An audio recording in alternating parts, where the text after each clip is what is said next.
United States submarine base at Key West, Florida. A dispatch that quoted President Truman's press secretary, Charles Ross, as saying that President Truman has no knowledge of any secret project by this government that would give substance to the existence of such objects. Ross also said that both the Air Force and the Navy deny that such objects... Hi. Hi. God. Hey, actually. Hey, what's up? My name is Noelle, and I just rediscovered Theraflu, and it's delicious, and everyone should drink it, because we're all achy and painy. Oh, and I'm Chelsea. I am a moment of silence for the Furby stuffed animal that Puffin and Bear destroyed today. So. What?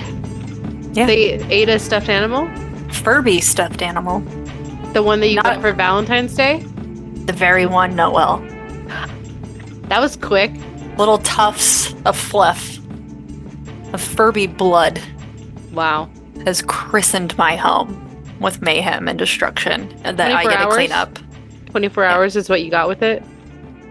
Are you going to get a replacement? No, because it came in like a full gift basket, so whatever. At least you have a picture to remember it. Yeah, well, I'm going to put it in like a little Victorian frame. But yeah, Noelle's obsessed with Theraflu, and I'm in mourning. Wait, can you show me a picture? Can you show me a picture of the gift basket so I can look at what the stuffed animal that has passed on looks like? Yeah, it was on my Instagram story for you to view at any time, but you know what? I'll show it to you again in case you skipped my Instagram story. Oh, he was really black cute. Face. Oh, that sucks. Oh, that sucks a lot. I know. Look at those little eyes. Damn. Where was it? Where was it that they got it? In the living room. But I like my Fresno Nightcrawler in the living room. I have Cactus Cat in the living room. And I have a Narwhal plushie that my dad won me at the fair in the living room. All untouched. But the Furby, maybe because the eyes were too big and it gained sentience, but did not last. Maybe they just knew they wanted to hit you where it hurts.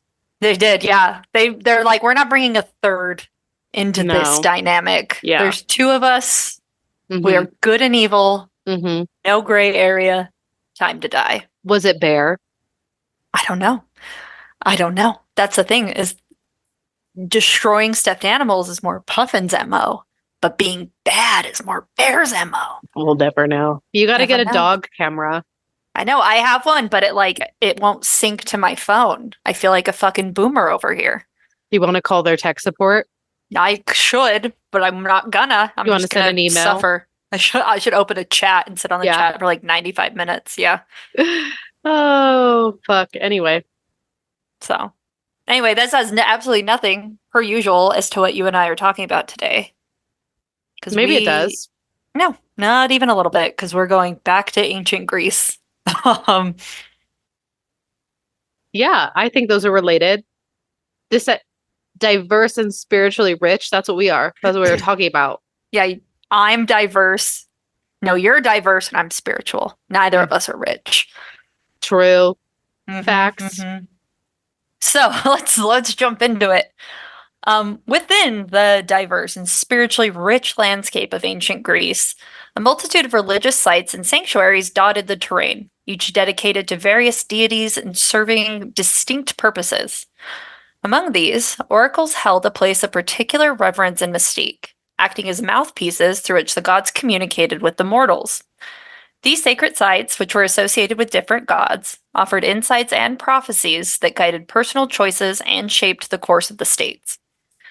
Zeus, the supreme ruler of the Olympian gods, imparted his divine will through oracles at Olympia and Dodona, but it was the Oracle of Delphi, who was dedicated to Apollo, that emerged as the preeminent center of divine prophecy through all of Greek antiquity. I just want to say my brain is so smooth.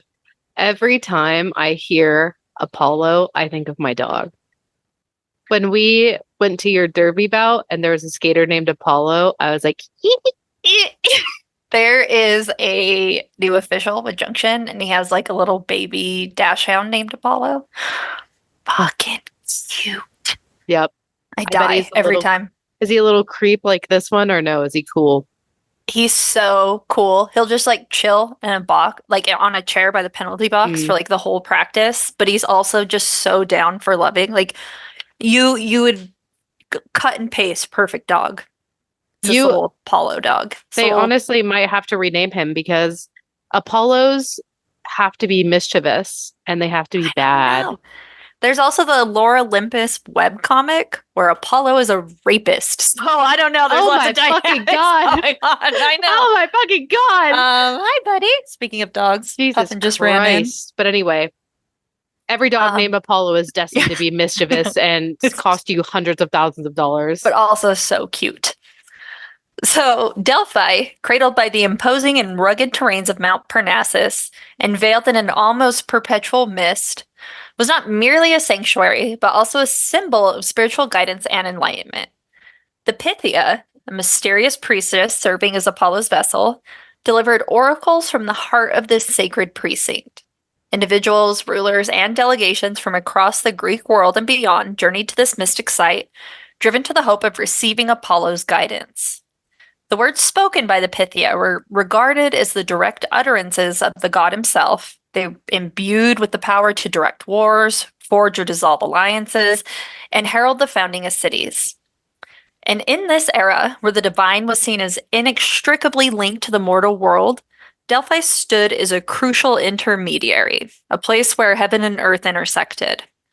The oracle's role transcended the mere act of prophecy. It was a cornerstone of Hellenic culture and decision making, and it was the embodiment of deep rooted belief in the god's active participation in human affairs. The sanctuary of Delphi, therefore, was more than just the site of oracular pronouncements, but rather a testament to the ancient Greeks' quest for knowledge, understanding, and guidance from the divine realm.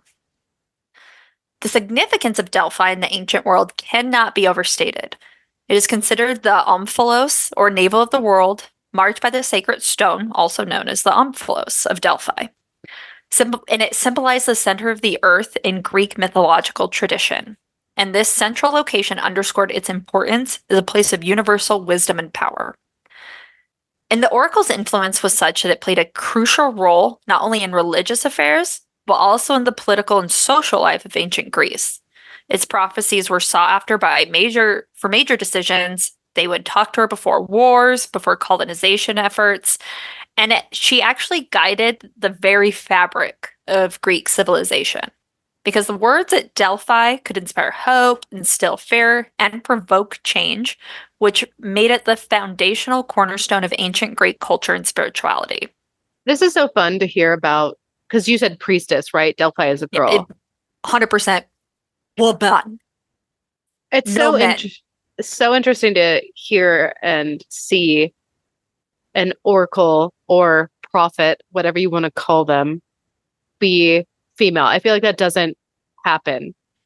Yeah, and they weren't like young hotties either. They were women chosen from areas like smart women, old women, not necessarily like picked for anything other than the prowess they could bring to like logic, analytical stuff. Like they were the fucking Einsteins of the area. Because even in Judeo-Christian religions, you have nuns, right, who are supposed to be vessels of like God, but even they are seen below men and priests. So this is interesting. Yeah, no, she fucked, you know what I mean? Yeah. And the reverence for Delphi and the oracle within its sacred bounds underscores the profound spiritual and cultural significance that these religious sites held in ancient Greek society.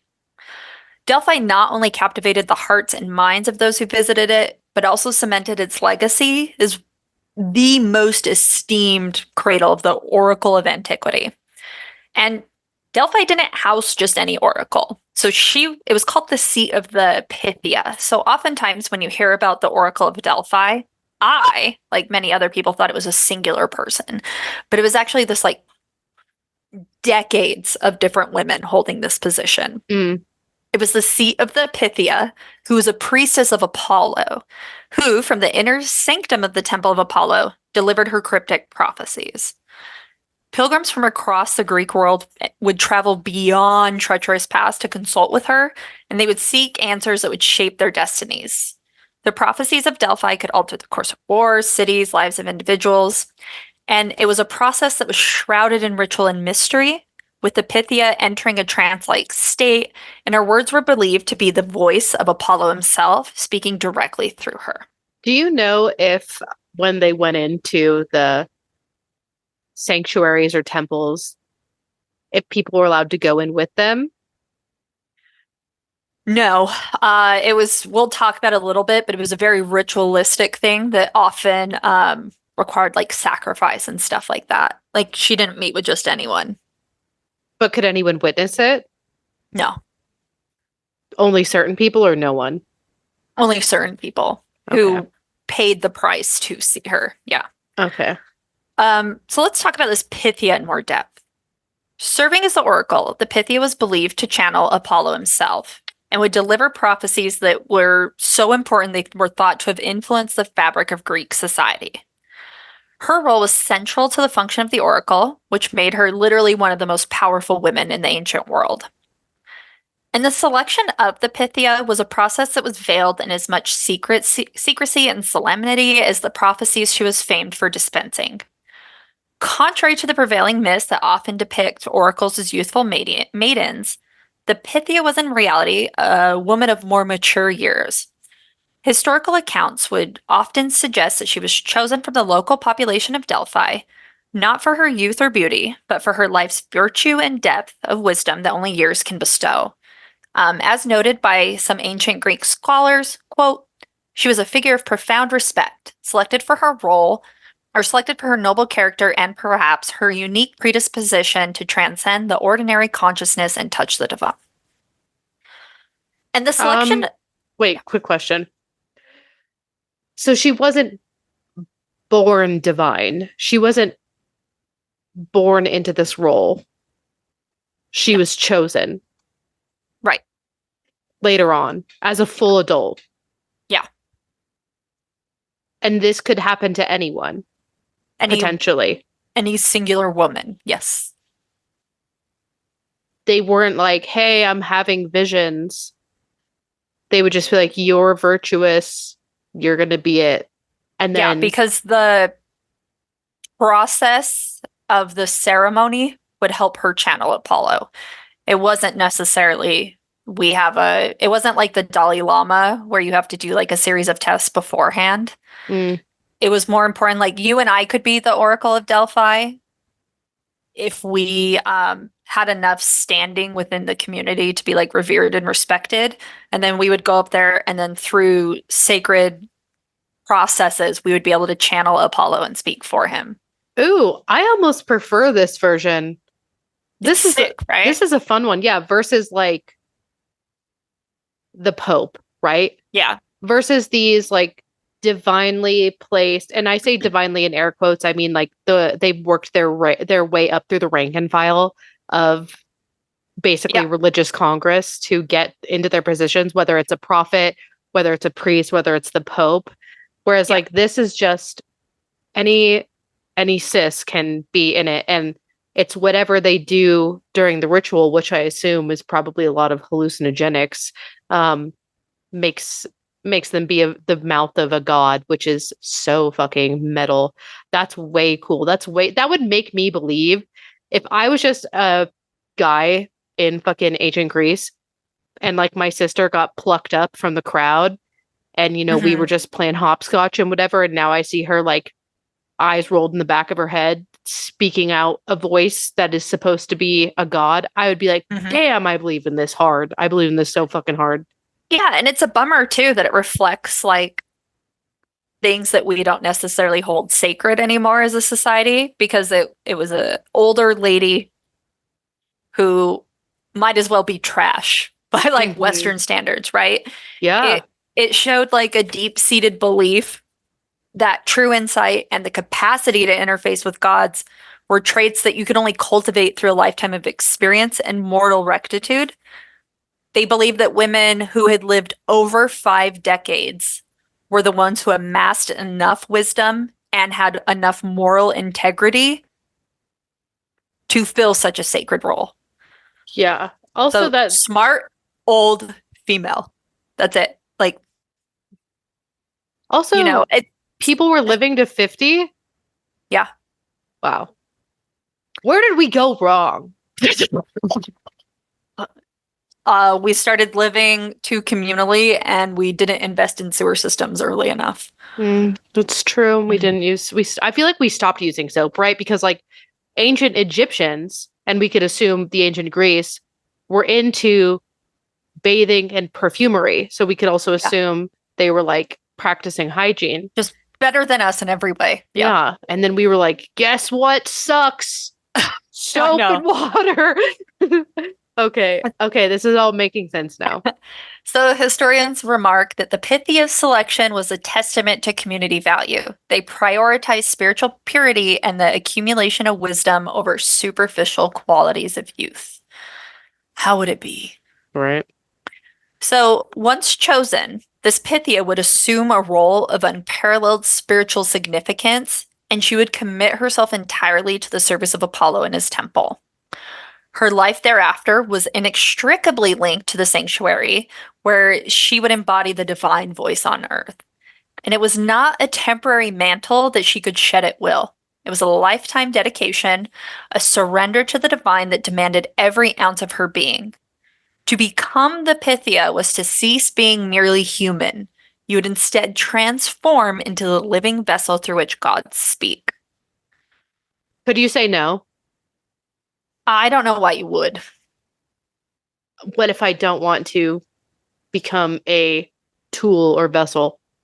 It's a really good question. I did not find anything about that. Okay. So if it happened,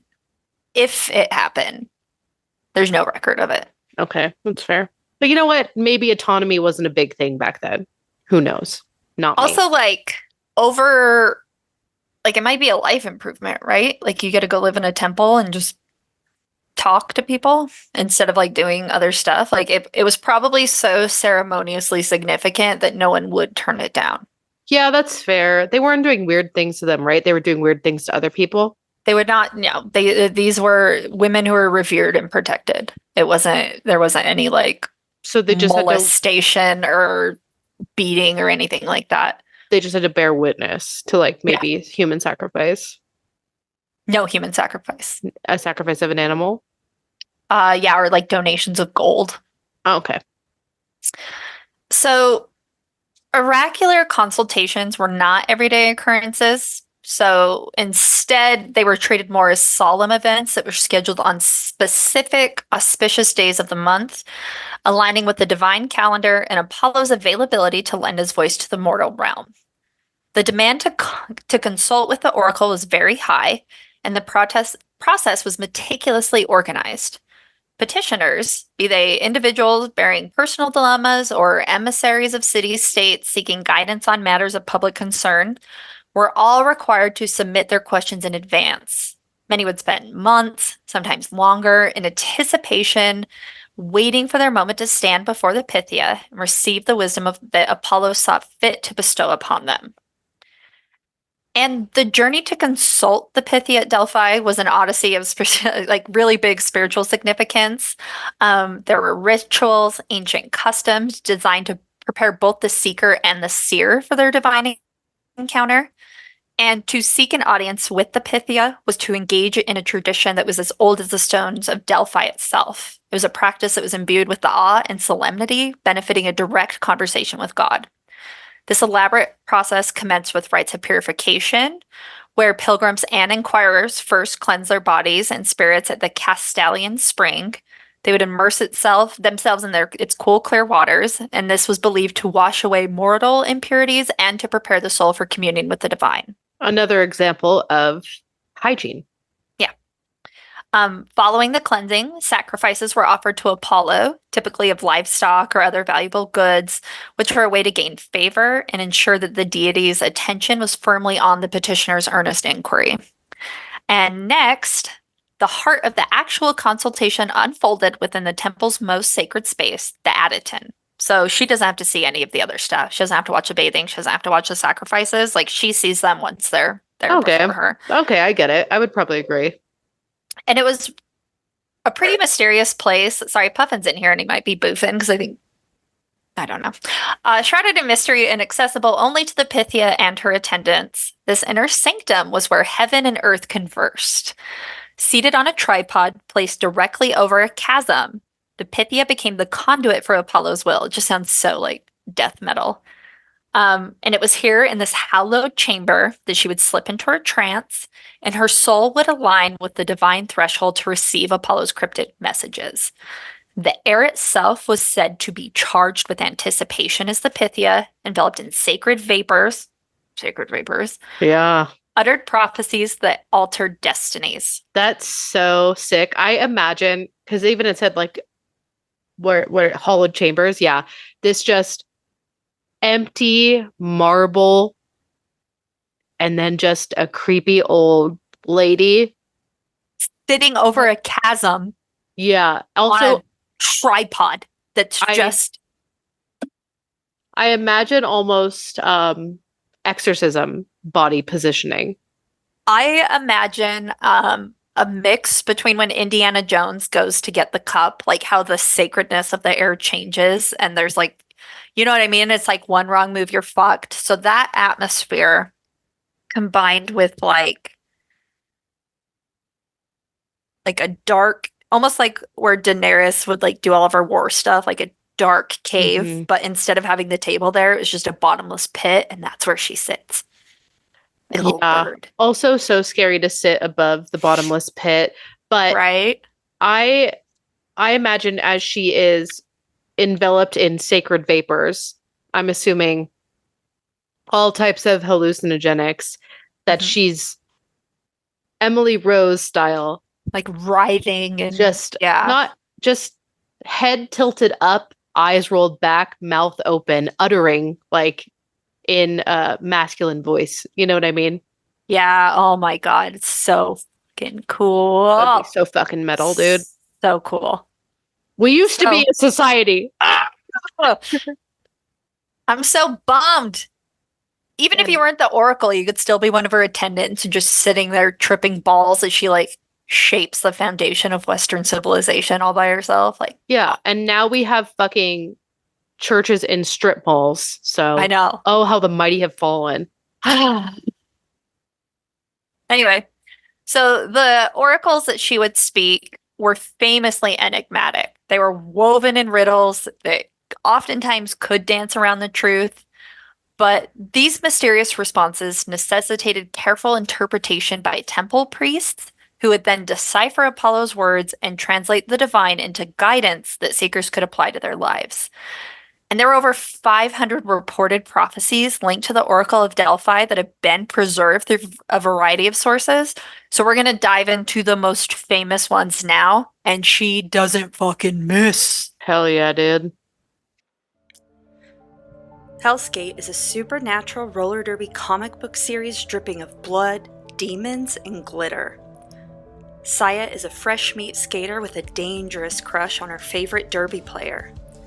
Desperate to be accepted, she attempts to cast a magic spell in hopes of winning her idol's admiration, but instead unleashes a demonic possession that seeks to destroy her and her team at that night's Halloween game.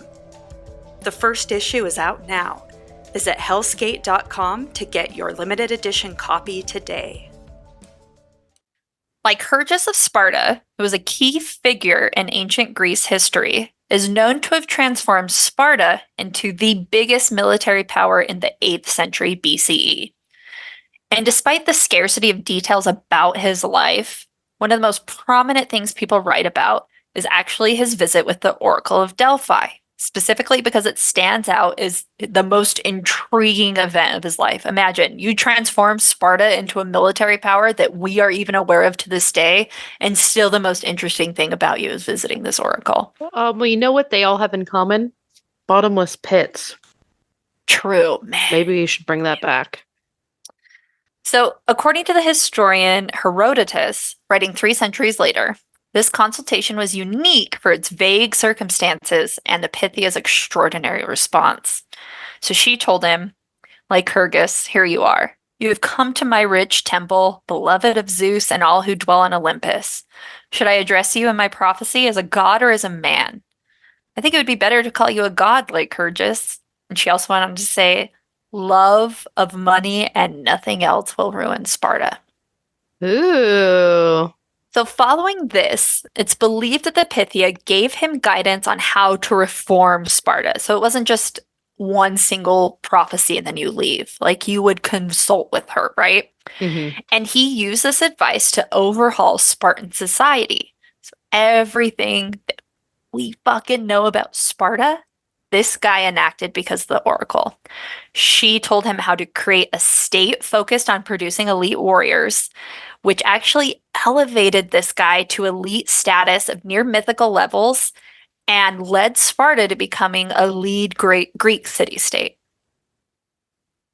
Everything, I can't stress this enough, everything we fucking know about Sparta of being the badass military people that we see Mm-hmm. throughout pop culture, even to this day, came from the Oracle of Delphi's instructions. Damn, that's pretty metal.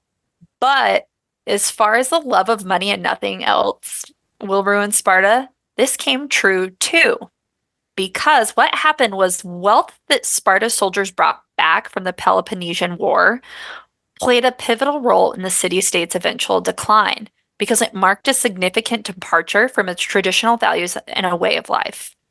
Sparta had been known for its militaristic society, which ended up being fundamentally altered by an influx of gold and silver following their victories in Why? war. Because no one wanted to go to war and fight anymore because they were all rich? Well, kind of, because before this influx, Spartan society was characterized by its emphasis on equality, discipline, communal living, with little regard for wealth. It was essentially a society built on being a badass with good character. Yeah. Spartans were expected to live modestly, dine communally in mess halls, and eschew any accumulation of personal wealth in favor of strengthening the collective might and virtue of the state. This lifestyle was integral to maintaining the fierce loyalty and discipline that made the Spartan army one of the most formidable forces in ancient Greece. But you introduce substantial wealth into any society, and it's going to get massive changes to its societal values. And it's going to get ugly and nasty. It's the whole, like, money can't buy happiness. Exactly. Because what ended up happening was all of the traditions of ancient Spartan life were changed and undermined because you introduced luxury, greed, and inequality into a society that had previously prided itself on its egalitarian and ascetic principles. As wealth became the new measure of power, a cohesive social fabric underpinned Spartan society, or the social fabric of Spartan society began to unravel because it eroded communal bonds and martial discipline that had been Sparta's strength, which led to internal strife and weakening of its military prowess. A tale as old as time. The rich ruin everything. Because previously, people feared Sparta. But what happened was the accumulation of wealth led to envy and hostility from other Greek city-states, which isolated Sparta and contributed to its decline in influence and the power of the Greek world. The very virtues that made Sparta a dominant force were compromised and led it to a vulnerable and external threat of eternal decay. So Athens, like Sparta, greatly benefited from the Oracle of Delphi. Around 594 BCE, Solon, a key figure in Athens, sought advice from the Pythia regarding the future of his city. At the time, Athens was under the control of a wealthy elite and was ruled by tyrants. And Solon was ready for big changes and looked to the oracle for guidance. And she told him, quote, "Position yourself now amid ships, for you are the pilot of Athens. Grasp the helm tight in your hands. You have many allies in your city." And he interpreted this as a sign to change Athens' political system without becoming a tyrant himself. He introduced significant reforms that helped everyone, not just the rich. This included jury trials, fair taxes, and canceling old debt to help the poor start over. Damn! Oh, he killed it. That's huge. To honor Delphi, a new rule was made that officials must swear to always be just when they took office. And if they broke this promise, they had to give a life-size gold statue to Delphi. See, this was the cool way of doing put your hand on the Bible and swear to tell the truth. Yeah. if you're not going to do it, you got to pay up. And Damn. Solon's reforms didn't happen overnight, but over the next 100 years. And guess what that led to the birth of? Fucking democracy Yeah, came sounds from the like it. Oracle of Delphi. So now let's jump into a story we all know and love. In 480 BC, a pivotal moment in history unfolded as Xerxes, the son of Darius the Great of Persia, sought to complete his father's mission by conquering Greece. Amidst this looming threat, the Athenians turned to the Oracle of Delphi for guidance. And the oracle's initial response was pretty ominous. She said, "Now your statues are standing in pouring sweat. They shiver with dread. The black blood drips from your highest rooftops. They have seen the necessity of evil. Get out. Get out of my sanctum and drown your spirits in woe." I don't think that was ominous. I think she just didn't like him. Probably not. But they did go in for a second consultation. They were like, please. So the oracle this time suggested that a wall of wood alone shall be uncaptured, a boon to you and your children. Further advice from her was given to flee and not await the enemy's arrival, but rather find a destiny in battle near by telling them, "O holy Salamis, you will be the death of many a woman's son between the seed time and the harvest of grain."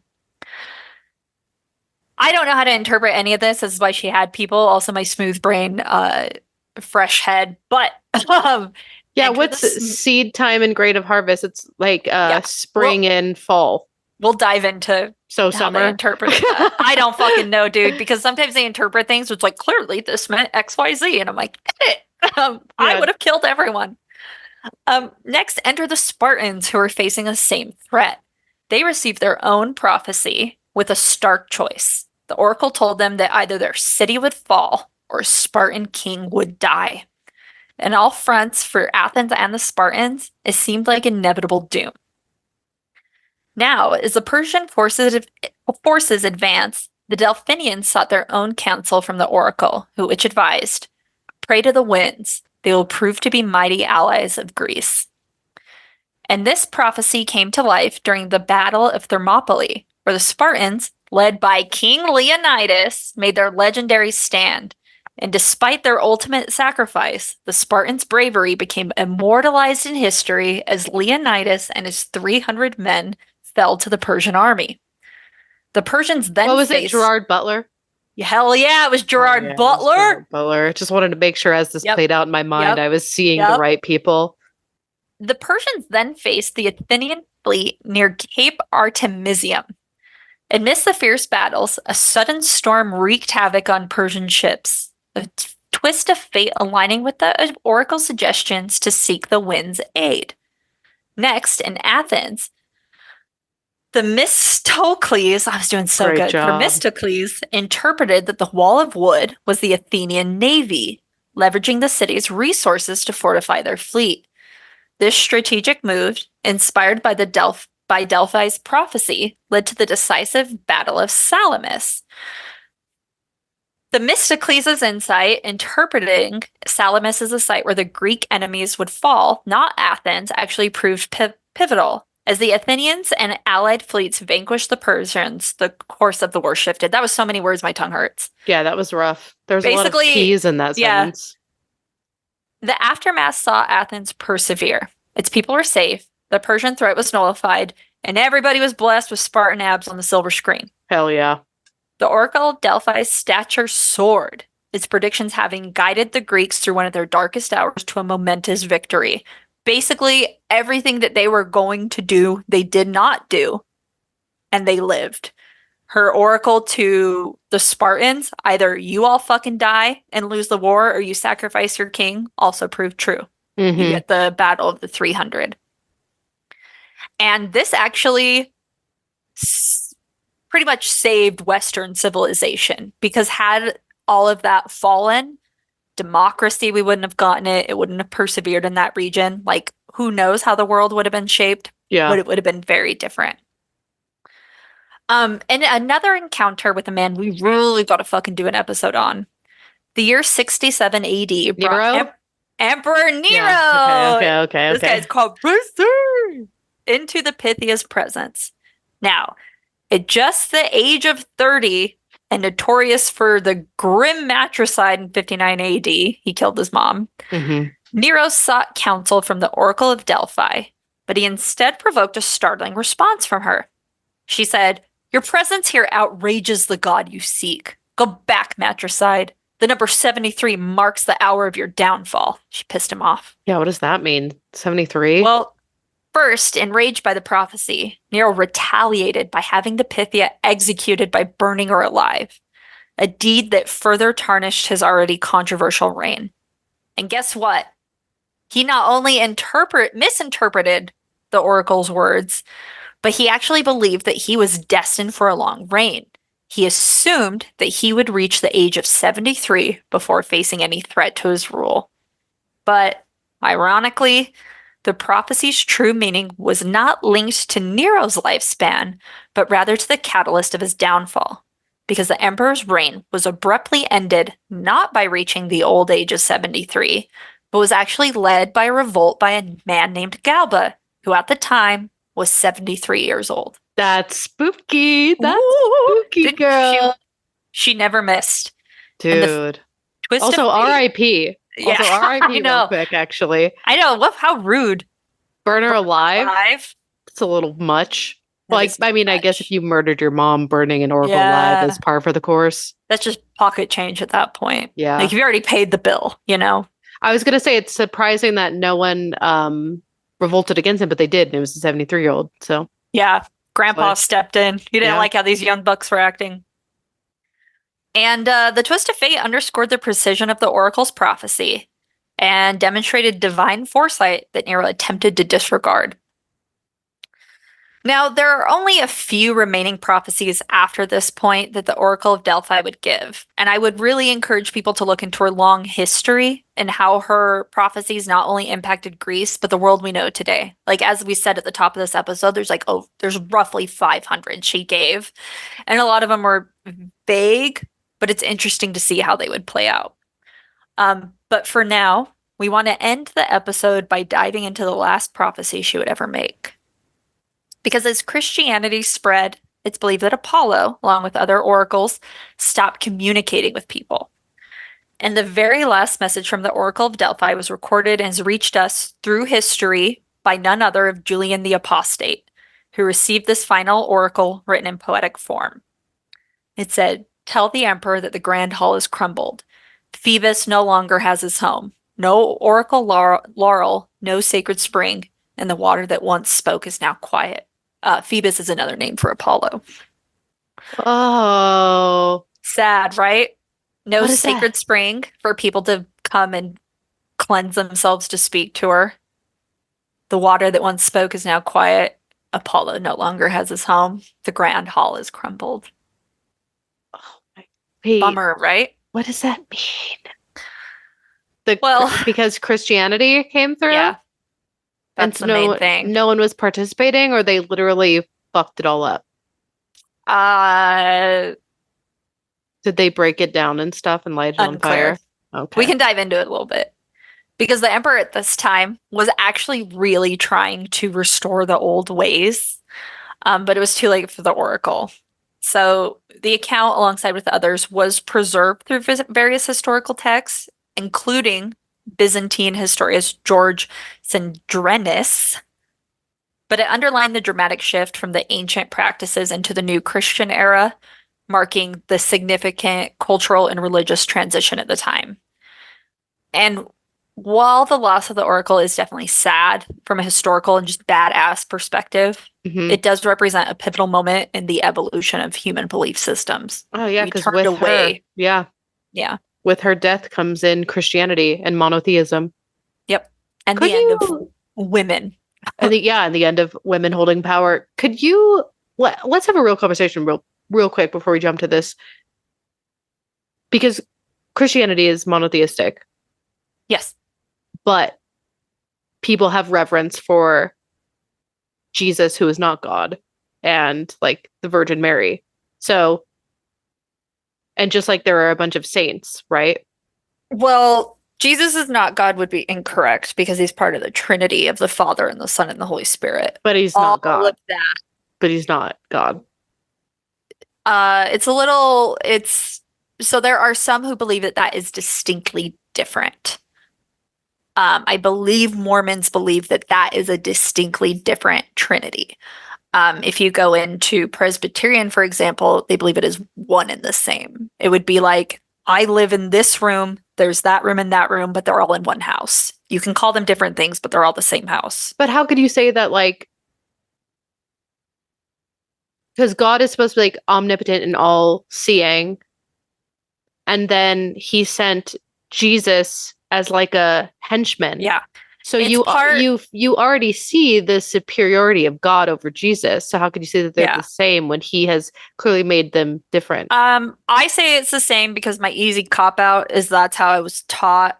But I will say I'm not informed enough to explain it in a way that takes.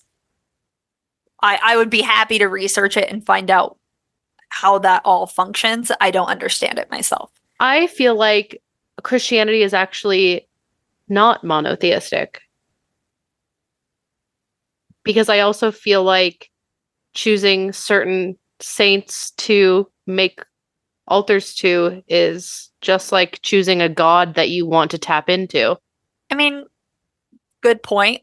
A lot of saints have probably taken over a lot of this aspect in the Jungian shared consciousness. Mm-hmm. I've always thought of like the saints as like a phone provider.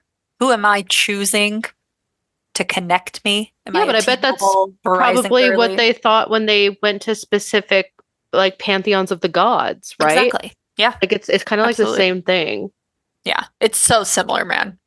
Yeah. That's why it's like, how can you be an authority on what is or what isn't when all of this shit just wraps up into a collective whole? Yeah. It's so I wonder what made the Christian faith like separate itself from saying like multiple. I mean, obviously it's in the Bible, right? Saying like Yeah. it's the whole like you will only whatever that jealous God verse line is about you can only worship me and like I am your Thou only one shalt true not God. have any other gods before me. Yeah, that one. The commandment. Yeah. Which is interesting. It says that that's a like because I don't know.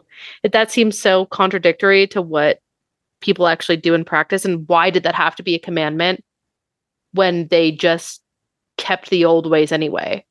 They still brought in different religious figures that hold different esteem and house over different essentially verticals, right? Like you could even have the dudes who wrote the Bible and whatever. Some people would like look at them as divine in a certain way. And so it's like you're actually not monotheistic because everyone is getting worshipped in some sort of way, in some sort of capacity. And he never specified, like, the commandment never specified the amount of reverence you could have. It's very blanket statement, as in like none. And so Yeah. you would think even holding, well, we'll even throw Jesus out because some people believe that he's the same as God, which I don't think in the order of operations makes sense. But we could even put into Mother Teresa and the Virgin Mary and give me a saint's name. Saint Teresa of Avila. Like, you could argue that having any sort of reverence and worship of them is a commandment against God. But you're not worshiping a patron saint. They serve more as like an advocate for your ailment. So that's why some resonate with specific saints and why some don't. Like I feel like that verse in the commandment, if God was to come into your living room and see a painting or a statue, like or other you wearing, idols, yeah. Wearing it, that is an idol. Wearing a necklace, having a statue, having a painting, that's an idol. It's a form of idolization. So, I'm just a little confused. I was a little fucking confused. It is confusing. I know that it doesn't count as idolatry because that still implies a side of part of worship. You can be reverent to things, but not worship them. You're not worshiping saints, but you may have reverence for them and be like, this is a good person to align some of my own ailments and values with. I I don't think want if to you were use to make a Therese. statue of me, I would think that you are worshiping me. Yeah, that would be fucking weird. But if I have like a Saint Teresa of Avila necklace that says pray for us, she was afflicted with migraines throughout her life. So maybe I would believe that this is a representative to advocate for my own personal ailment because I'm not always praying. You know what I mean? Like I think it's more like that. Like it's I'm not an expert on it, but that's how I would understand it. And I think that it's a good example of me to communicate one way, but there's nothing coming back. I think that's kind of the difference. Like if you pray to a saint, they're not saying like, this is what God says, whereas the oracle did that. You'd go talk to the oracle and she would tell you what God was saying. I think that's a difference, but I do agree it's similar. I wish I had more authority on that type of stuff to be able to give you the answers that would make for a fucking cherry on top of this episode. Well, I guess like also trying to understand from an almost anthropological standpoint of like why the thought process was to go monotheistic, like why the thought process was to go to one singular god versus a history of gods. And I like, when did the tide turn that was seen as like barbaric? Was it because depending on what god or gods you resonated with, the culture around your society would like kind of divvy off from the whole? So if you believe in a monotheistic religion, your government will also function monotheistically. So we have a god, we have a president, we have a son and a vice president. You know what I mean? We have saints, we have Congress. Like it is very similar copy paste for societies, say like Athens, who had a multitude of gods that they would pray to. They also had a multitude of representatives running like a society. Where you start to see that really clash, for example, would be I'm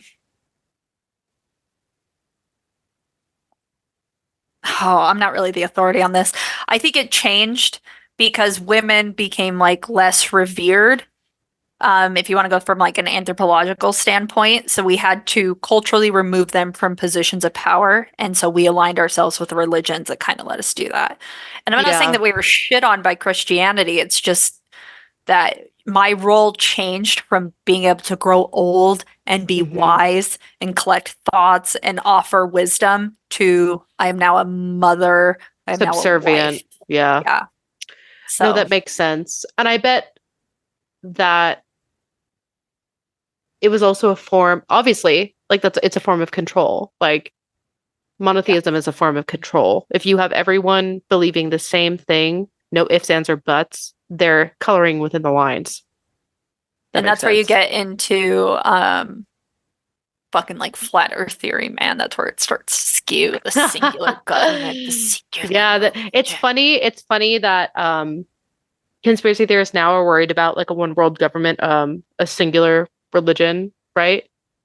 When that's kind of like what the predominant religion is already doing. You know? Yeah. Like what? Exactly. So it's like, what are we actually even saying when they're afraid of a one world government, one world religion?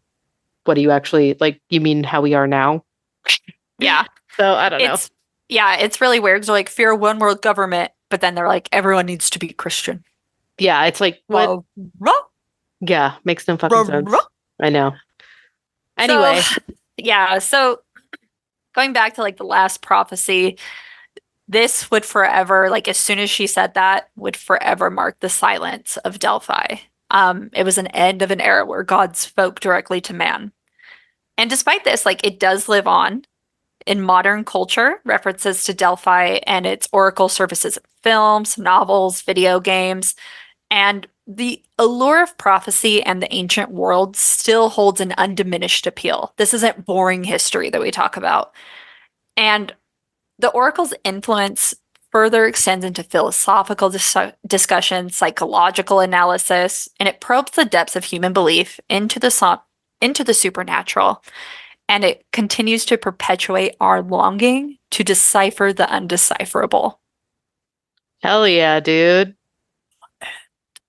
I love it. I have been wanting to talk about this for a minute, and I'm glad we finally did. Yeah, I'm upset that we strayed away from being oracles over I bottomless know! pits. What a Fuck, dude. bummer. We could have been so cool. Now what? Now what? What do I live up to now? Like, what can I aspire to be? The wife of a megachurch pastor.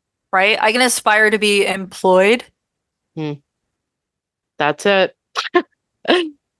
This is cool though. Oh, I love her. Interesting. I know, so cool. And now I want to go back and watch 300 because there is the Yeah. Oracle scene where she's all like, "Bah, bah, bah, bah, bah, bah." Yeah, I'm actually glad that scene didn't influence the way that I imagined her based off of this Yeah, description. because she wasn't that hot. No, but still fucking cool.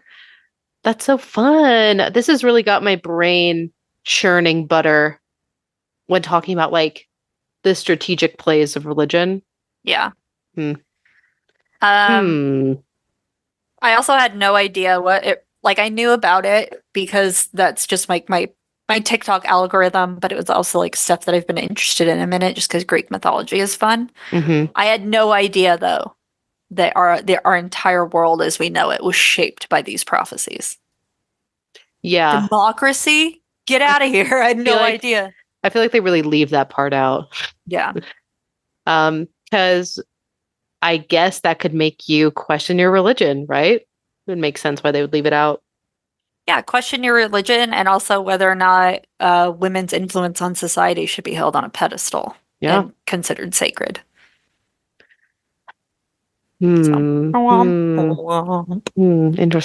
Well, speaking of women in society, you can support two women in society by going to the link tree in all of our bios. I'm at Noelle Fain. That's at Sithlard. We are at Go to Hell Podcast. And in that link, you can find our Patreon. $1 gets you in. Sorry, controversial episode part 2 on Patreon. Remember you signed an NDA, so don't talk about it. You can also find a link to our merch. 100% of proceeds are donated. We do have 2 campaigns going on. In perpetuity, the campaign for the Humane Society of Yuma, which actually, if I remember correct, let me look this up. When did this happen? A friend of the podcast, James Mack, who works for the Humane Society of Yuma, someone a day ago, so Thursday, someone on Thursday stole their donation jar, which is fucking demonic and evil.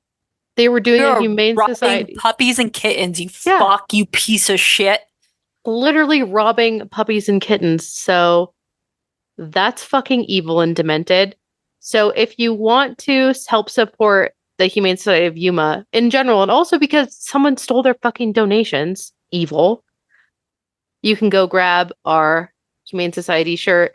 We also have our shirt for Glitter Bomb still up. All the proceeds go to her family. And we have a bunch of other merch. So check it all out. You can also between the two of them, I just want to say we've racked up like almost split like probably about $250 to $300 in donations for each program, which is so cool. 100% of that goes in. We PayPal it directly to Yuma, and then I was sending it to Glitter's GoFundMe, but I'm gonna just start Venmoing it directly to her daughter. Love it. Tons of cash in pocket. Yeah.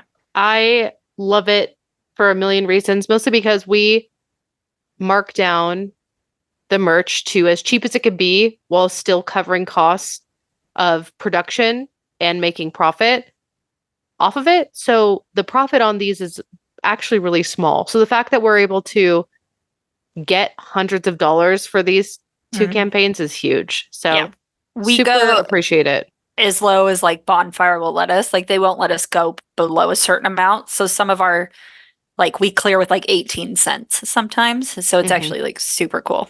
Yeah, it's really cool, really fun. Love it. Appreciate everyone so much. And Like always, if you want to donate to them directly, just send us proof of that and we will send you the files. You can do whatever you want with it of the art. Make your own shirt if you want.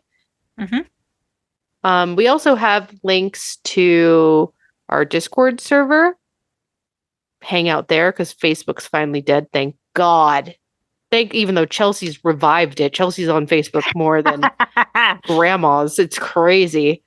I get notifications. I will look at Facebook once a week and I get the notification that's like, Chelsea's posted 17 fucking things and shared 17 fucking more. And I'm like, what the hell is she doing on Facebook? Really acting Fucking her age. Thriving, partying. Yeah, acting her fucking Staying age. moisturized and hydrated, baby. It's going to be a cesspool, girl. We're in the 9-month countdown to another presidential election and it feels like fucking Groundhog Day. Another leap year, another Biden v. Trump, another Chiefs win the Super Bowl after playing the Niners. We are repeating history. So I'm really excited to see what global pandemic will take us out this time. Yeah. Ourselves, we are the pandemic. That's true. We always have been. And so is Facebook. You can also find links to listen to us, which is anywhere podcasts are heard. I think that's it. Oh my God, I forgot Kelly. Oh, you piece of shit! You son of a bitch! I got everything she's done for you! I'm gonna kill myself. Most importantly, you could find a link to Kelly Halloran or at Wildwood Owl on Etsy. She makes cool shit for us and she makes cool shit in general.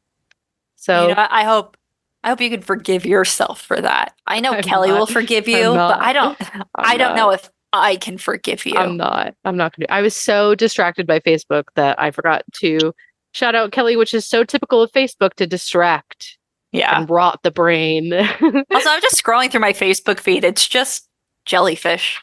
All jellyfish. That's all it is. Every time you post a jellyfish, Mark Zuckerberg gets his wings. So how does that make you feel? Bad. Makes me feel bad. So I can't talk shit too much, dude. I be on Facebook Marketplace. It's the only reason why I haven't deleted that I know. shit. I see you posting the same red tank top from Urban Outfitters. I don't know. I see you posting it for Free People. It just pops up on my feed. It wants you to buy it so bad. I haven't touched that ad since October. And you're selling it for $15. Yeah, why don't you buy it? But I'm not paying $15. It's a Free People motorcycle shirt. I know, but it pops up all the time. It's like, Noelle has a posting from Marketplace, and I get the little notification, and I click on it, and it's the same tank top every fucking week. I'm gonna see if I can only make it show up for you. You're gonna buy that shirt by the end of the day. Oh my God, I think about it like in my spare time. That's how often it pops up. Dude, that's how much you subconsciously want it. I don't. I don't look good in red, bitch. I will drop the price to $10 for you because you're my friend. Give me the shirt for free if you wanted me to have it that bad. Get out of my face, and I don't want it. You're dreaming of it. Just buy it. Just send me a message. I'm gonna send you a message and ask to barter for a handshake. If you send me a message and have something good to barter, I'll think about giving you the shirt that you dream of. All right, I'll find it. I'm gonna barter with a photo of my butthole. Okay, we'll see if that works out for you. But anyway, speaking of buttholes, let's get the fuck out of here. Yeah. Oh my God. Bye. Bye. Oh, you didn't say anything. Oh my God, I'm falling off the wagon. Hail the shirt. I'm leaving before you can say anything. Hail the shirt.